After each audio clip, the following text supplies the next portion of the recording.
सभी माता, सभी बुजुर्ग, सभी बच्चों को मेरा बहुत बहुत बहुत प्यार भरा नमस्कार स्वीकार कीजिए। मेरे किसान भाइयों, आप देख रहे हो हमारा एक भाई है पुलिस वाला, वीडियो बना रहा है। एक इधर खड़े भाई साहब वो बना रहे हैं। इसका ड्यूटी लगाया सरकार ने कि आप जाओ वीडियो बना के लेके आओ, हमें दिखाओ कि लोग हमारे बारे में क्या सोचते हैं, क्या बोलते हैं। पंजाब से आए लोग हमारे बारे में क्या बोल के गए, वो क्या सोचते हैं हमारे बारे में, इसलिए इनको भेजा है हमारे भाइयों को कि जाओ वहां पूरी वीडियोग्राफी करके लेके आओ। तो हम सबको बताना है, जिसको भी जाके ये वीडियो दिखाएंगे कि हम उनके बारे में क्या सोचते हैं। तो 1 मिनट में आइए हम बताते हैं। बीजेपी सरकार मुर्दाबाद।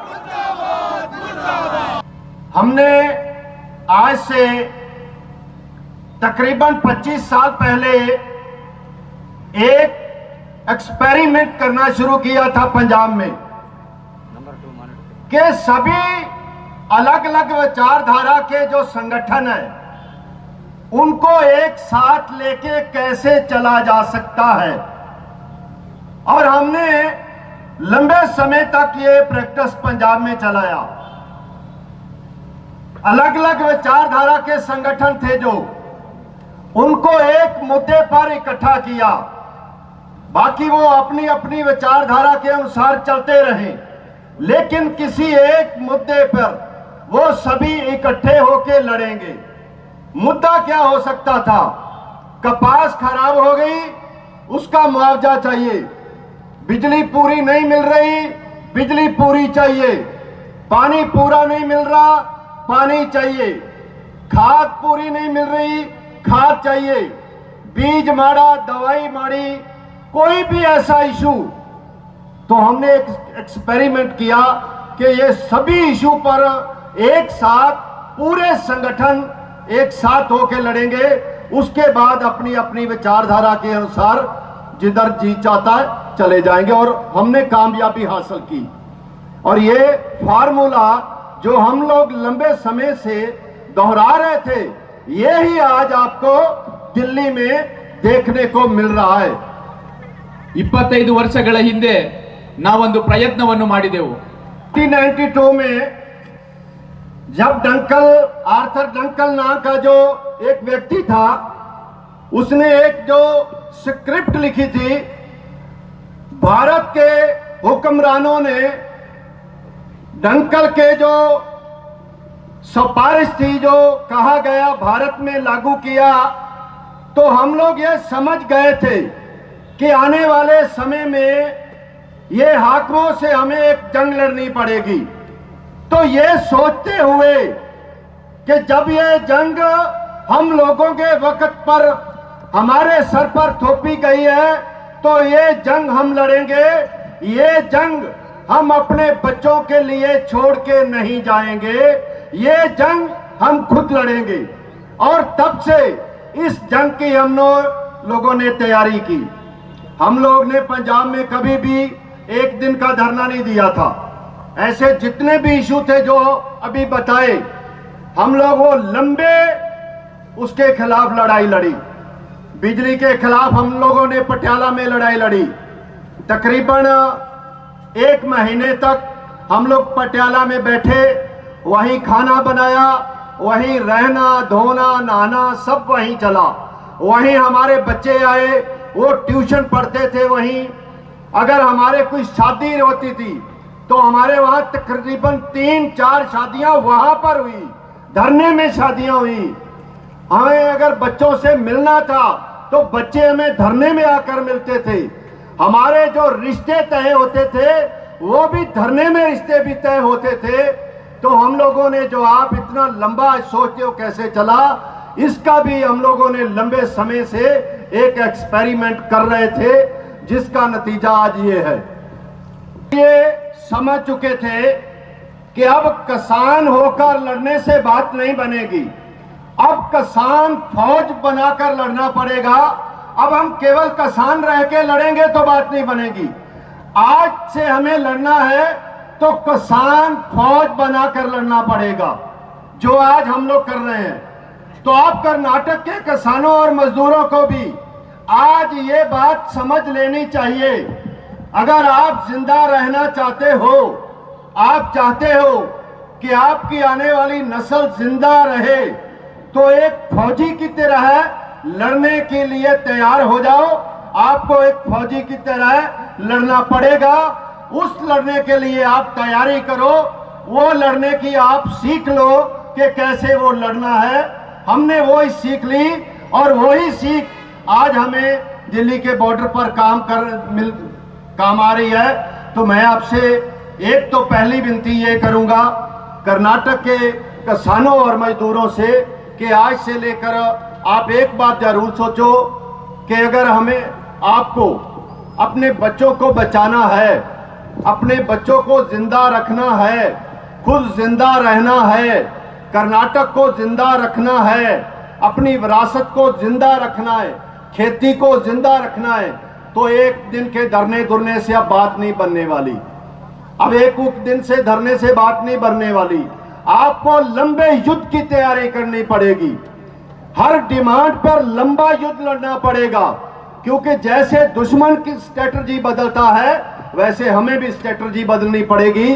आज हमारा दुश्मन, जितना कमीना दुश्मन आज हमें मिला है, किसी समझदार मनुष्य ने कहा है कि किसी कमीने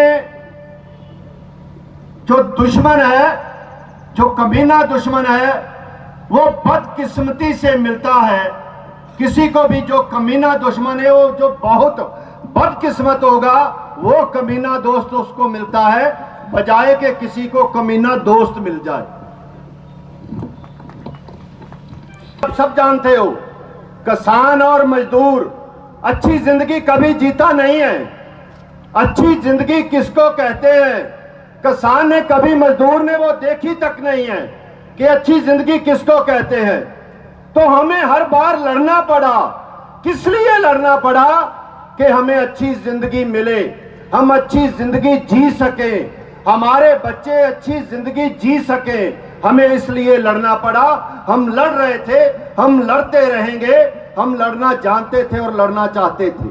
लेकिन आज एक विशेष हालत में, एक खास तरह के हालात में हम लोग बैठे हैं। वो क्या है? जब से बीजेपी ने सत्ता संभाली है, जब से ये फाशीवादी लोग सत्ता में आए हैं, जब से ये आरएसएस के लोग सत्ता में आए हैं, तो तब से हमें अच्छा जीने के लिए लड़ने की बजाय जीने के लिए लड़ना पड़ रहा है। अच्छा जीने की बात तो छोड़ो, ये बीजेपी ने, ये आरएसएस ने हमसे जीने का हक छीन लिया है। तो आज हमारी लड़ाई अच्छा जीने की बजाय जीने तक सीमित हो गई, जीने तक सीमित रह गई है कि हमें जीने तो दो। अच्छा जीने की बात बाद में करेंगे, हमें जीने दो, हमें जीने का हक दो। तो आज हमारी लड़ाई है जो वो जीने तक है। जीते रहेंगे तो अच्छा जीने के लिए भी लड़ेंगे।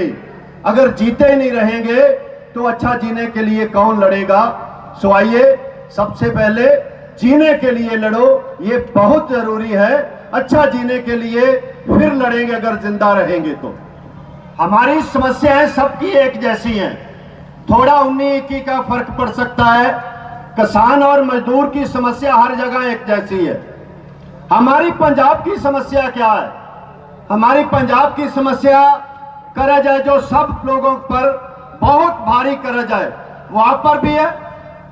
हमारी समस्या, हमें फसल का पूरा रेट नहीं मिलता, वो आपकी भी है। तो ये समस्या हम सबकी है।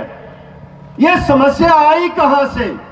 मैं पंजाब के बारे में आपको बता सकता हूं कि पंजाब के किसान के बारे में कहा जाता है कि उसने बड़ी बड़ी गाड़ियां खरीद ली, बहुत बड़े बड़े घर बना लिए, इसलिए उसके ऊपर कर्जा चढ़ा। लेकिन किसान के ऊपर कर्जा इसलिए नहीं चढ़ा। किसान के ऊपर कर्जा चढ़ा क्यों? क्योंकि किसान को जो हरी क्रांति के नाम पर खेती नीति दी गई वो थी ऐसी कि उसे कर्जा चढ़ना ही था। किसान के ऊपर उस नीति से कर्जा चढ़ा, लेकिन उसके मुकाबले ये जो हमारे पंजाब में ट्रैक्टर चल रहे हैं, ट्रैक्टर बनाने वाली जो कंपनी है वो माला माल होगी, अरबों खरबों रुपए की मालिक हो गई। खाद बनाने वाली कंपनी, बीज बनाने वाली कंपनी, फर्टिलाइजर बनाने वाली, स्प्रे पेस्टिसाइड बनाने वाली कंपनी, जिन लोगों ने हमें माल बेचा कि ये लो हरी क्रांति लेके आओ, वो सब माला माल हो गए और हम लोग हरी क्रांति लाने वाले कर्जे के नीचे दब गए, हमें भाव नहीं मिला। आज हमारी स्थिति ये है कि बड़े घरों में रहने वाले, बड़ी गाड़ियों में जाने वाले सभी लोग फांसी ले रहे हैं, सल्फास खा रहे हैं, डूब के मर रहे हैं। आज ये हालात है। जो बड़े घरों में रहने वाले हैं, वजह उसकी वही है जो आपकी है। हमारे ऊपर कर्ज है, हमें फसल का भाव नहीं मिला, हमारी लागत ज्यादा है, आमदन कम है, इसीलिए आज पंजाब के किसान को आत्महत्या करनी पड़ रही है। किसान के साथ एक जो सबसे बड़ा धोखा हर जगह पर है, जो आपके साथ भी है, पंजाब, हरियाणा, यूपी, महाराष्ट्र, हर जगह के किसान पर के साथ वो धोखा होता है। वो क्या है आप सब जानते हो। आप गन्ना पैदा करते हो, गेहूं पैदा करते हो, चावल पैदा करते हो, दाल पैदा करते हो, इलायची पैदा करते हो, कितनी फसल है जो आप पैदा करते हो। भाई मेरी बात की तरफ ध्यान देना, क्योंकि हम तकरीबन 2000 किलोमीटर से ज्यादा चल के आए हैं आपसे बात करने के लिए। 2000 से ज्यादा किलोमीटर चल के आए हैं। 3 दिन से हम लोग सोए नहीं हैं, अभी खड़ना भी मुश्किल हो रहा है केवल आपसे बात करने के लिए। तो मैं ये बात कह रहा था कि आप सभी जानते हैं आप अलग अलग तरह की फसल पैदा करते हैं। मैं आपसे एक सवाल पूछता हूं, आप फसल पैदा करते हो, लेकिन आप कौन सी ऐसी फसल है जिसका आप दाम मांगते हो, अपने बताए हुए दाम पर बेचते हो? कोई एक फसल बताओ जो फसल आपने पैदा की और आपने दाम बताया कि मैं इस दाम पर बेचूंगा। कोई एक फसल है? नहीं है। तो जो चीज आप खरीदते हो, आप एक सुई खरीदते हो, सुई, आप एक ब्रश खरीदते हो, पेस्ट खरीदते हो, कंघा खरीदते हो, चप्पल लेते हो, कोई एक चीज वो बताओ जो आप खरीदते हो और उसका रेट आपने बताया हो कि मैं इस रेट के साथ ये चीज खरीदूंगा। तो ये अन्याय नहीं है? जब किसान ने जो चीज पैदा की है वो बेचने जाए तो सामने वाला रेट बताएगा, और जो सामने वाले ने पैदा की है जब किसान वो खरीदने जाए तो फिर भी रेट सामने वाले बताएगा। ये हमारे साथ सबसे बड़ा धोखा है। जब तक इस धोखे को बंद नहीं करते, किसान की, मजदूर की तकदीर नहीं बदली जा सकती। सब लोग अपनी फसल बेचते हो। अब जब भी इलेक्शन आए, आपके ये प्यारे प्यारे लीडर आपके पास आएंगे, ये बीजेपी वाले भी आएंगे, ये तो बहुत पूरे भारत के बहुत प्यारे लीडर बन गए आजकल। ये आपके पास जब आएंगे तो एक सवाल करना इनसे कि भाई आप हमें ये बताओ हमारी फसल का रेट तय कैसे करते हो? वो कौन सा फार्मूला है जिस फार्मूले के साथ हमारी फसल का रेट आप बनाते हो? ये बात हमें बता दो। और मैं दावे के साथ कह सकता हूं, कोई भी लीडर, किसी भी पार्टी का लीडर आपको ये नहीं बता पाएगा कि आपकी फसल का रेट किस फार्मूले से तय किया जाता है। क्यों? क्योंकि उनको खुद को भी पता नहीं है। उनको पता क्यों नहीं है? क्योंकि आपने कभी पूछा नहीं है। आप कभी पूछो तो उनकी जरूरत पड़े, वो आगे जाके किसी से पूछें, वो पढ़ें, वो जाने, आपको आके बताएं, तो फिर पता चलेगा आपको कि आपके साथ कितना बड़ा धोखा हो रहा है, आपकी फसल का रेट कैसे तय किया जाता है। मैं ज्यादा तो नहीं होगा। एक बात और, किसान आज मांग क्या रहा है? देखो किसान मांग क्या रहा है, उसको मांग है क्या और मांग क्या रहा है। हमें एमएसपी मिलती है और हम जिंदा हैं एमएसपी पर। हमारी कनक और चावल दोनों एमएसपी पर बिकते हैं। सरकारी मंडी में सरकार खरीदती है।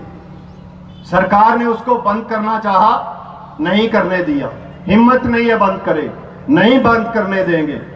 अगर एमएसपी बंद हुई, सरकारी मंडी बंद हुई, तो बीजेपी का सांस लेना भी बंद होगा, बीजेपी का खाना भी बंद होगा, बीजेपी का हगना भी बंद होगा।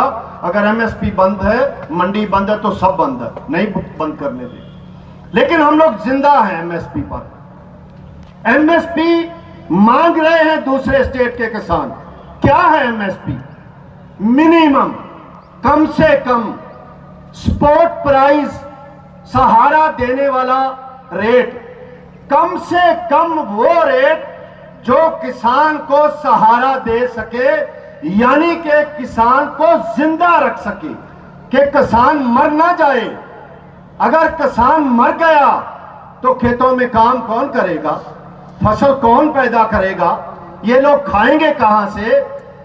तो उसको बोलते हैं एमएसपी, कि किसान को कम से कम दो, कम से कम इतना दो कि वो जिंदा रह सके, पैदा कर सके और हम खा सके, हम ऐश कर सके। और किसान बेचारा अभी तक वो ही मांग रहा है कि मुझे एमएसपी दे दो। ये मांग ही हमारी सबसे नीचे की सबसे पहली मांग है, जिस पर आप अभी तक खड़े हो। जब मोबाइल बनाने वाला खुद तय करता है कि मेरा मोबाइल पर इतना पैसा लगा, इतना मुझे टैक्स पड़ा, मैं इतने का बेचूंगा तो मेरे को मुनाफा होगा, तो फिर किसान क्यों नहीं तय करेगा? तो हमें एमएसपी नहीं खड़े रहना है एमएसपी पर। हमारी मांग आगे बनने वाली है, और ये मांग जल्दी बनने वाली है कि जब किसान फसल पैदा करेगा, किसान भी खुद बैठेगा, अपना कॉपी और पेन लेकर, कागज पेन लेकर बैठेगा और लिखेगा, इतने का बीज, इतनी खाद, इतनी उसकी मेहनत, और इतने पैसे में बेचूंगा तो मेरा घर चलेगा, तो मैं इतने में बेचूंगा, आओ जिसने खरीदना है। अब वो दिन आने वाले हैं, लेकिन वो दिन आएंगे, लड़ने से आएंगे, हमें वो दिन अब लाने हैं। भाइयों, दो तरह की बात होती है। जब खत्म करना हो तो बता दो। दो तरह की बात होती है। एक होती जीना, जिसको जीना कहते हैं कि हम जी रहे हैं, लेकिन एक होते हैं बस जीना, कि बस जी रहे हैं। किसी से पूछो भैया कैसा है, तो बोलता है यार बस जी रहे हैं। किसान की ये हालत है, बस जी रहे हैं। किसान जी नहीं रहा है, बस जी रहा है। लेकिन क्यों? पूरे संसार को जिंदा रखने वाला, पूरे संसार को जिंदा रखने वाला खुद बस जी रहा है। क्यों बस जी रहा है? ये श्रीमान अमिताभ बच्चन जी आपके बिना जिंदा रह सकते हैं? खाए पिए बिना जिंदा रह सकते हैं? ये श्रीमान सचिन तेंदुलकर जी जिंदा रह सकते हैं? ये श्रीमान मोदी जी आपके बिना जिंदा रह सकते हैं?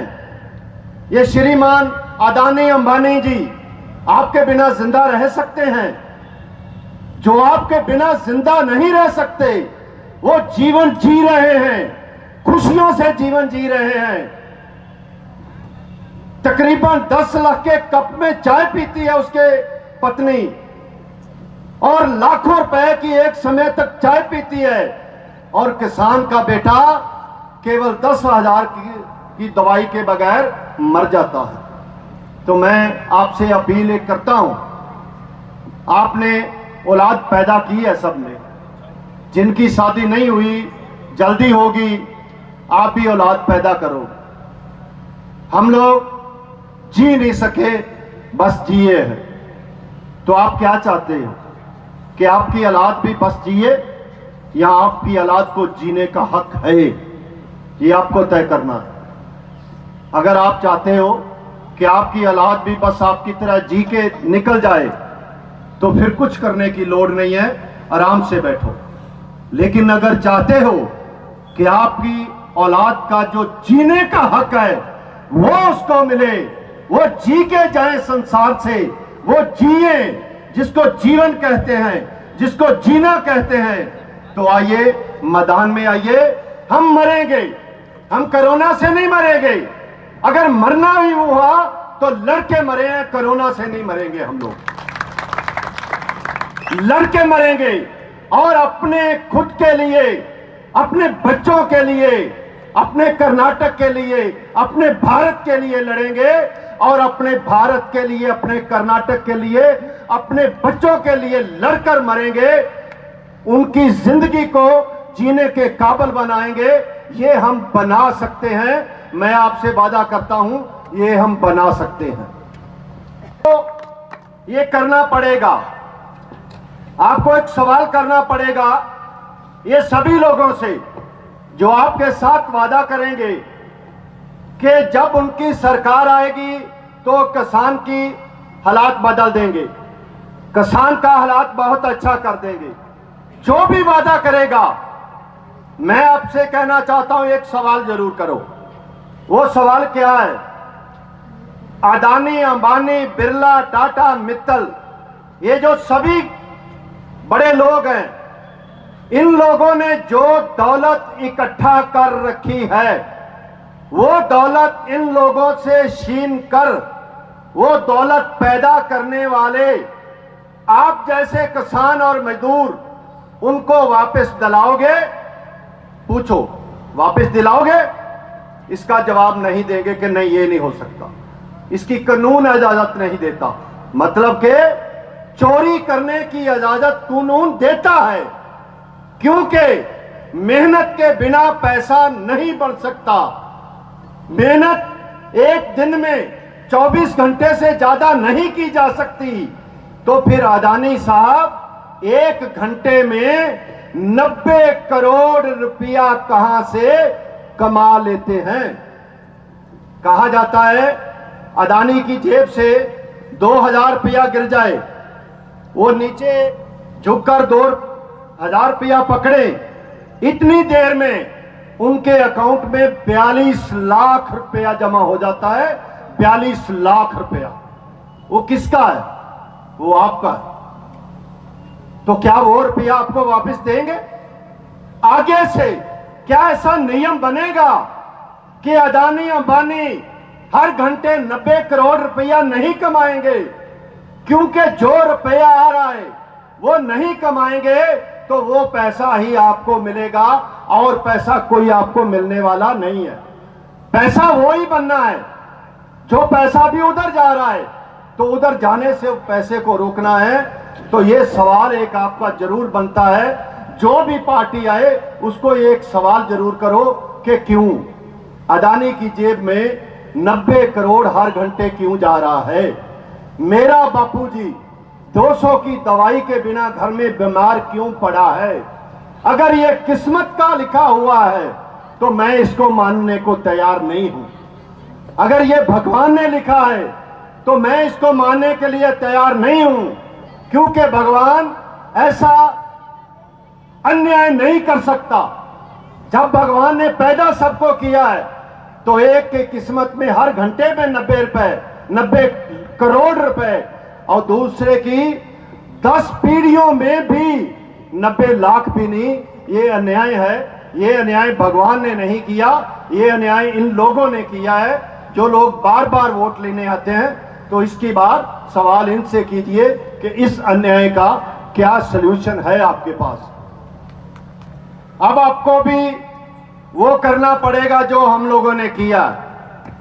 हम लोगों ने क्या किया और कैसे कर पाए? हम लोग कर पाए, एक एकजुट होकर जो हमने किया है, अपने सभी किसान को पार्टी से ऊपर उठकर, जात धर्म से ऊपर उठकर किसान के रूप में इकट्ठा किया है।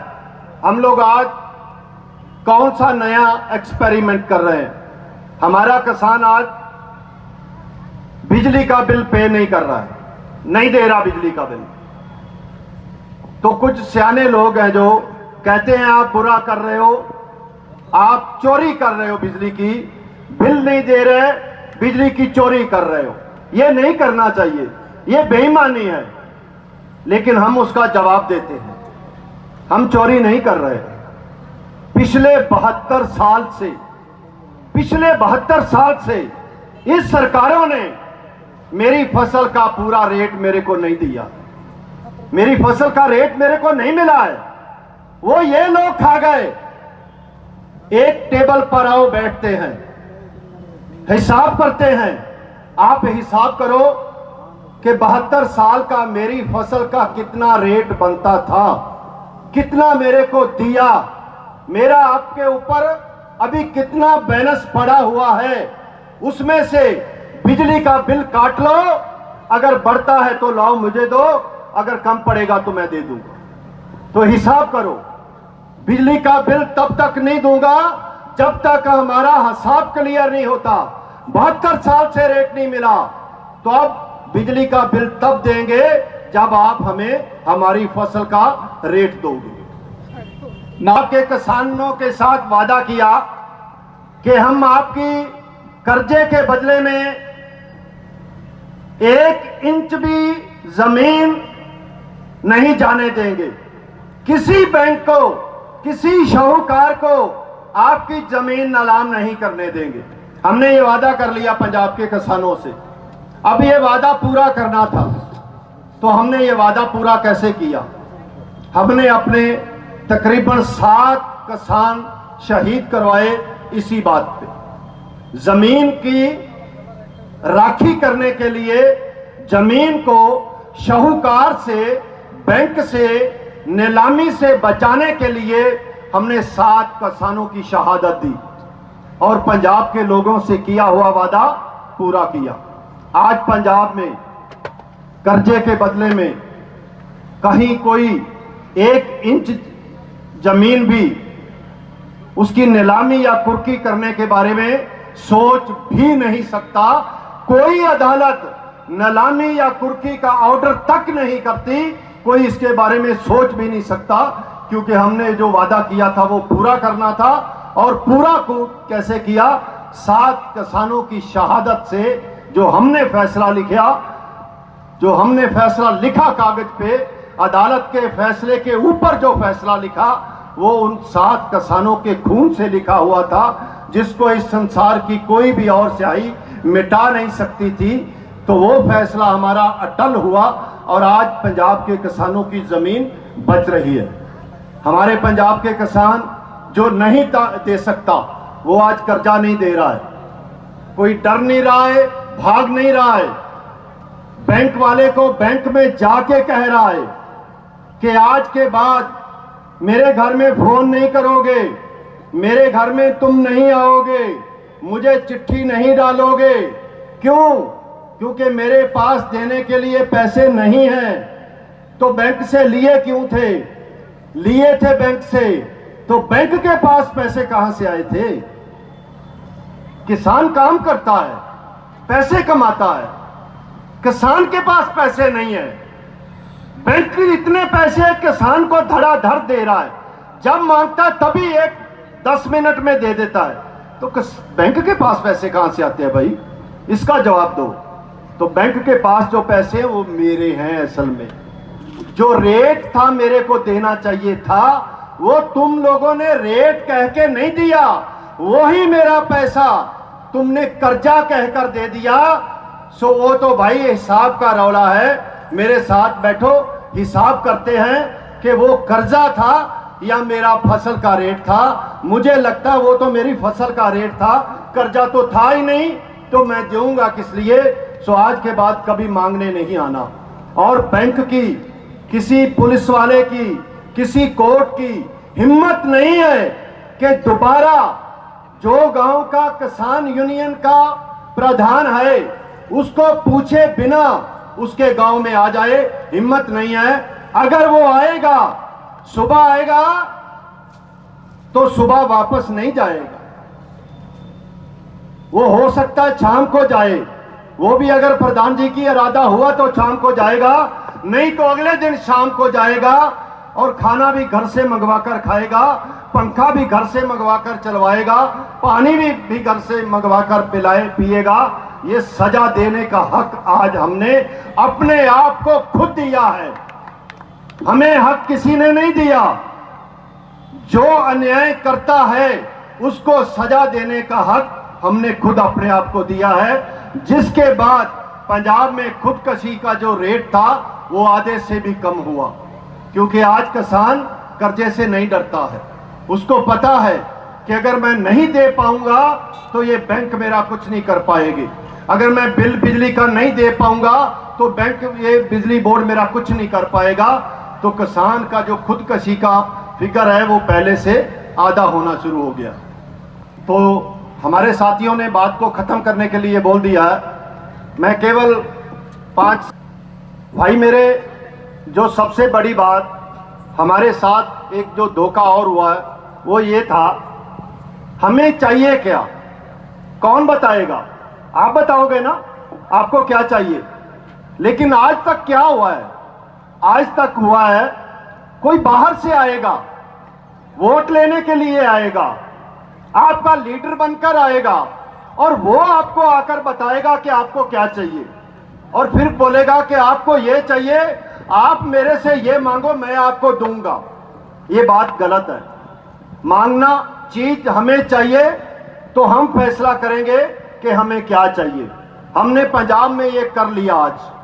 आज पंजाब में क्या है, इलेक्शन आने वाले हैं, तो पंजाब का जो उप मुख्यमंत्री है प्रकाश सिंह बादल का बेटा सुखबीर सिंह बादल उप मुख्यमंत्री है, Z+ सिक्योरिटी है उसके पास।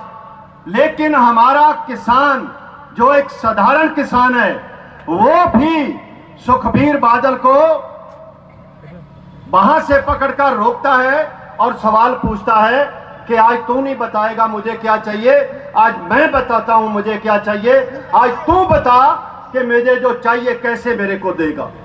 तेरे पास खेती के लिए क्या नीति है, कौन सी नीति अपनाएगा खेती के लिए? ये अडानी अंबानी वाला सवाल करते हैं।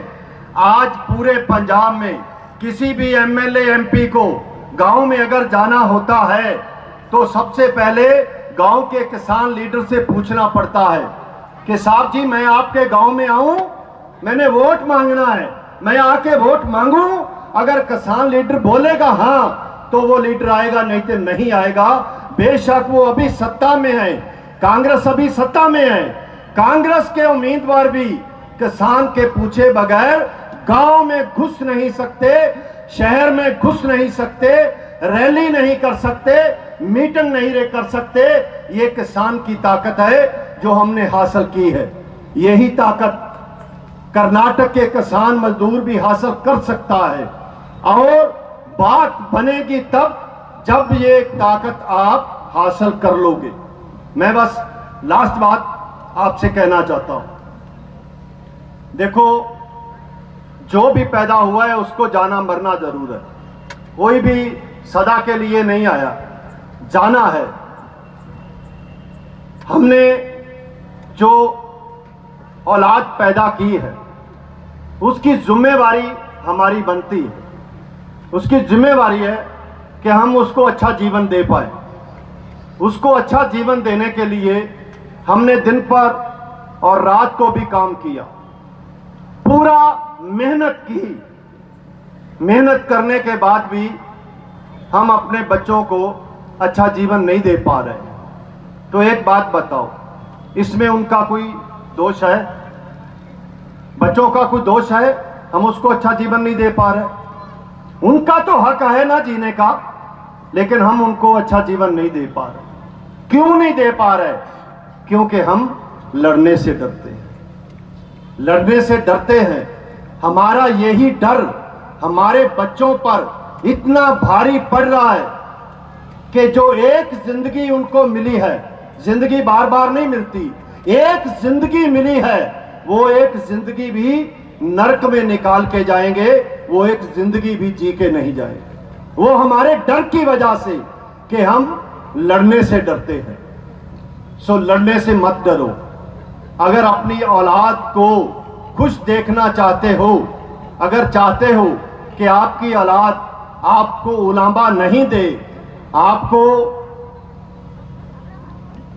माँ प्यो समझे, काबिल माता पिता समझे, जो आप करना चाहते थे कर पाए होंगे ऐसा समझे, अगर ये चाहते हो तो आइए मैदान में हम लोग एक साथ लड़े।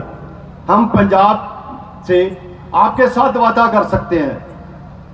हम लोग जो किसान हैं, आप हम लोग जब वादा करते हैं तो पॉलिटिकल ये वोटों वाले जैसा वादा नहीं करते। हम लोग ऐसा वादा करते हैं जो वादा हम लोग पूरा कर सकते हैं। तो पंजाब की तरफ से, संयुक्त किसान मोर्चा की तरफ से हम आपसे वादा कर सकते हैं, अगर आप इकट्ठा होकर चलना चाहते हैं, संयुक्त किसान मोर्चा के बैनर को पकड़कर चलना चाहते हैं, तो पंजाब हरियाणा आपके साथ है, आपका भाई बनकर, तीसरा भाई बनकर लड़ेगा। आइए सब मिलकर लड़ते हैं। नेक्स्ट टाइम हम लोग फिर मिलेंगे, लेकिन मैं चाहता हूं जब अगली बार हम लोग मिलें तो ये जो कुर्सियां हैं, ये सभी कुर्सियां खाली नहीं होनी चाहिए, ये सभी कुर्सियां भरी हुई होनी चाहिए।